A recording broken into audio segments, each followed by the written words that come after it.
Chers amis de Taverny Mété-Comté, bonjour. Alors, je me retrouve aujourd'hui, une nouvelle fois encore, à Notre-Dame de Taverny, qui va nous conter un de ses nombreux chapitres, un de ses secrets d'histoire. Alors, le mois dernier, c'était les 13 panneaux de la tribune d'orgue qui nous ont conté le martyre de Saint-Barthélemy. Aujourd'hui, à la une, la claire-voie. Donc la claire-voie, c'est l'élément architectural qui se trouve juste au-dessus de l'orgue, donc un élément architectural qui laisse passer cette lumière et qui donne à Notre-Dame de Taverny cette luminosité, voulue par les architectes, puisque nous sommes dans le style pur gothique, donc une élévation de l'église, mais également une luminosité qui est donnée en contrepartie de chaque côté par le triforium qui termine sur cette claire-voie, sur cette partie occidentale de l'église. Donc, au sommet de ces baies s'appuient entre deux bandeaux horizontaux les 6 arcades de la claire-voie, séparées par d'élégantes colonnettes en délit, dont les chapiteaux à crochets reçoivent un tore en arc brisé. Ces étroites lancettes garnies de vitraux peints inondent la nef de lumière. Les 6 vitraux furent posés en 1881 et représentent les vertus cardinales. De gauche à droite figurent la douceur, la tempérance, la patience, la force, la justice et la prudence. Alors, ce niveau ajouré qu'est la claire-voie, qui correspond au triforium, reste un élément architectural exceptionnel.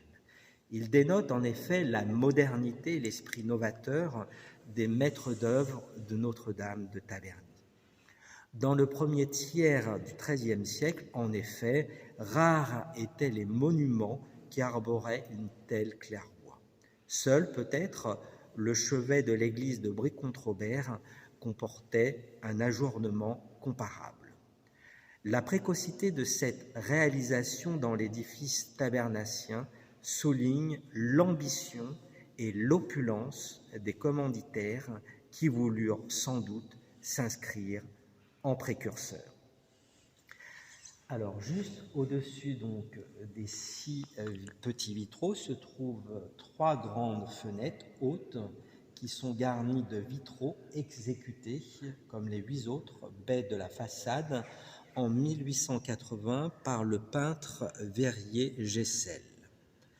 Sur votre gauche figure Saint Jean l'Évangéliste. Au centre, magistralement trône le roi Saint-Louis, qui est le fils de Blanche de Castille, qui, comme le veut la légende, participa à la fondation de l'Église. Et enfin, sur votre droite est représenté Saint-Denis, premier évêque de Paris. Alors, Saint-Denis, la basilique de Saint-Denis, avec cette lutte entre l'abbaye de Saint-Denis et l'abbaye de Pontoise. Les vitraux ont été financés par la vicomtesse Thérèse Morel de Vendée. Alors, le choix des patrons, c'était les patrons de la famille, et donc la vicomtesse était la fille de Denis Rohan des Malais, qui fut maire de Taverny. Il y a eu d'autres commanditaires et d'autres mécènes pour les vitraux, comme son père, Denis Rohan des Malais, et nous l'avions vu, comme Lady Ashburton pour certains des vitraux qui ont été rénovés à Notre-Dame de Taverny. Donc cette façade occidentale, garnie de ces nombreuses ouvertures vitrées, éclaire brillamment la nef de l'église de Taverny. Et c'est vrai qu'en fin d'après-midi, le soleil couchant sur ces verrières produit un merveilleux effet.